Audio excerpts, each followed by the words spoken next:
Hi dear friends, ഇന്ന് നമുക്ക് നല്ലൊരു പഴംപുട്ട് ഉണ്ടാക്കിയെടുത്തത്. നല്ലൊരു ഹെൽത്തി ബ്രേക്ക്ഫാസ്റ്റ് ആണ്. സാധാരണ നമ്മൾ പുട്ടും പഴമല്ലേ കഴിക്കുന്നത്, അതിൽ നിന്ന് വ്യത്യസ്തമായിട്ട് പഴംപുട്ട് വളരെ സിമ്പിൾ ഉണ്ടാക്കിയെടുക്കാനായിട്ട് നല്ല ഹെൽത്തിയാണ്, ടേസ്റ്റിയുമാണ്. കുട്ടികൾക്കൊക്കെ ഈ റെസിപ്പി വളരെ ഇഷ്ടമാവും. അപ്പോൾ നമുക്ക് വേഗം തന്നെ റെസിപ്പിയിലേക്ക് പോകാം. Keep on watching guys. നല്ല സോഫ്റ്റ് പുട്ടുണ്ടാക്കിയെടുക്കാനായിട്ട് ഞാനിവിടെ 1 കപ്പ് പുട്ടുപൊടി എടുത്തിട്ടുണ്ട്. നമ്മൾ സാധാരണ പുട്ടുണ്ടാക്കുന്ന അതേ പുട്ടുപൊടി തന്നെയാണ്. കുറച്ച് തരിതരിയായിട്ടുള്ള പൊടിയാണെങ്കിൽ കുറച്ചുകൂടെ പുട്ട് നല്ല സോഫ്റ്റ് ആയിരിക്കും.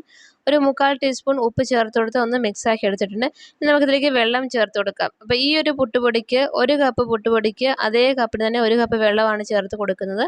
അപ്പോൾ ഈ ഒരു പുട്ടിൻ്റെ അളവ് അങ്ങനെയാണ്. നിങ്ങൾ സാധാരണ ഇപ്പം പൊടിച്ചൊക്കെടുത്ത അരിപ്പൊടിയാണെങ്കിൽ കുറച്ചായിട്ട് വെള്ളം ചേർത്ത് കൊടുത്ത് നനച്ചെടുത്താൽ മതി. ഇപ്പോൾ ഒരു 10-15 മിനിറ്റ് ഒക്കെ കഴിഞ്ഞപ്പോഴത്തേക്കും പുട്ട് നന്നായിട്ട് വെള്ളം വലിച്ചെടുത്ത് കുതിർന്ന് വന്നിട്ടുണ്ട്. ഇനി നമുക്ക് നന്നായിട്ട് സാധാരണ പുട്ടിന് നനച്ചെടുക്കുന്ന പോലെ നനച്ചെടുക്കാം.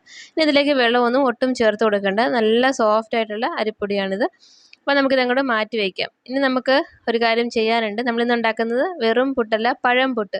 അപ്പോൾ അതിന് വേണ്ടിയിട്ട് ഒരു ഏത്തപ്പഴം അല്ലെങ്കിൽ നേന്ത്രപ്പഴം എടുത്തിട്ടുണ്ട്. ഇതിൻ്റെ നടുവിലത്തെ ആ സീഡ് നമുക്ക് അങ്ങോട്ട് മാറ്റി കൊടുക്കാം. കാരണം കുട്ടികൾക്ക് കൊടുക്കാനാണെങ്കിൽ ഈ നടുവിലത്തെ ഈ കറുത്ത കളറുള്ള സീഡ് കൊടുക്കരുത്.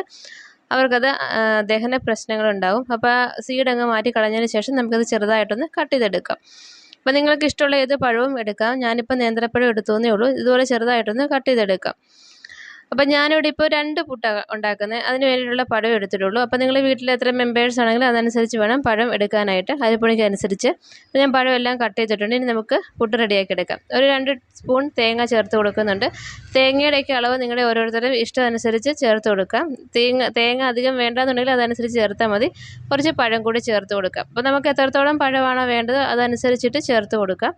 ഞാനിവിടെ 2 സ്പൂൺ ചേർത്ത് കൊടുത്തിട്ടുണ്ട്. ഇനി നമുക്ക് പുട്ടുപൊടി ചേർത്ത് കൊടുക്കാം. അപ്പോൾ നമ്മൾ പുട്ടുണ്ടാക്കുമ്പോൾ നല്ല സോഫ്റ്റ് പുട്ട് കിട്ടണമെന്നുണ്ടെങ്കിൽ പുട്ടുപൊടി ഇതുപോലെ കുറച്ചൊന്ന് ലൂസായിട്ട് കൊടുക്കണം. ഇങ്ങനെ ടൈറ്റായിട്ട് നിറച്ചിട്ടുണ്ടെങ്കിൽ ആ പുട്ട് ഹാർഡായിട്ട് പോകും. അതൊന്ന് ശ്രദ്ധിച്ചാൽ മതി. ഇതുപോലെ ഒന്ന് ഇട്ട് കൊടുത്താൽ മതി. തിക്ക് നിറച്ച് ഇട്ട് കൊടുക്കരുതേ. അപ്പോൾ ഇതാ നമുക്കിത് സ്റ്റീം ചെയ്യാനായിട്ട് വെച്ച് കൊടുക്കാം. ഞാനിവിടെ കുക്കർ സ്റ്റീമറിൽ വെച്ചിട്ടുണ്ട്. നന്നായിട്ട് സ്റ്റീം വന്ന് തുടങ്ങിയിട്ടുണ്ട്. നമുക്കിത് അടച്ച് വെച്ച് സ്റ്റീം ചെയ്യാം. ഒരു 4-5 മിനിറ്റൊക്കെ ഇരിക്കുമ്പോഴത്തേക്ക് നന്നായിട്ട് ഇത് വെവായിട്ട് വരും. അപ്പോൾ ഞാനൊരു മീഡിയം ഫ്ലെയിമിൽ ഇട്ടിട്ടാണ് കുക്ക് ചെയ്യുന്നത്. പെട്ടെന്ന് തന്നെ റെഡി ആയിട്ട് വരും. ഇപ്പോൾ ഒരുപാട് സമയം ഇങ്ങനെ സ്റ്റീം കൊടുക്കേണ്ട ആവശ്യമില്ല. 3-4 മിനിറ്റ്സ് മതി. ഇപ്പോൾ നമ്മുടെ പുട്ട് റെഡി ആയിട്ടുണ്ട്. നല്ല ടേസ്റ്റിയാണ്, നല്ല സോഫ്റ്റാണ് ഈ പഴം പുട്ട്. ഇപ്പോൾ സാധാരണ പഴം പുഴുങ്ങിയതും പുട്ടും ഒക്കെ കഴിക്കാനായിട്ട് കുട്ടികൾക്ക് മടിയായിരിക്കും. പക്ഷേ ഇതുപോലെ ഒന്ന് കൊടുത്ത് നോക്കൂ, അവർക്ക് വളരെ ഇഷ്ടമായിരിക്കും. അപ്പോൾ എല്ലാവരും തയ്യാറാക്കി നോക്കിയിട്ട് നിങ്ങളുടെ അഭിപ്രായങ്ങൾ അറിയിക്കാൻ മറക്കരുത്. മുന്നേ നമ്മൾ ചക്കപ്പുട്ടിനെ വീഡിയോ ഇട്ടിട്ടുണ്ടായിരുന്നു. കുറേ ആളുകൾ കണ്ട് നല്ല ഫീഡ്ബാക്ക് തന്ന റെസിപ്പിയായിരുന്നു. അപ്പോൾ ഇതും എല്ലാവരും തയ്യാറാക്കി നോക്കിയിട്ട് റെസിപ്പി ഇഷ്ടമായിട്ടുണ്ടെങ്കിൽ ചാനൽ സബ്സ്ക്രൈബ് ചെയ്യാൻ മറക്കരുത്. അപ്പോൾ നമുക്ക് അടുത്ത വീഡിയോയിൽ കാണാം. Thanks for watching. Take care. Until then bye.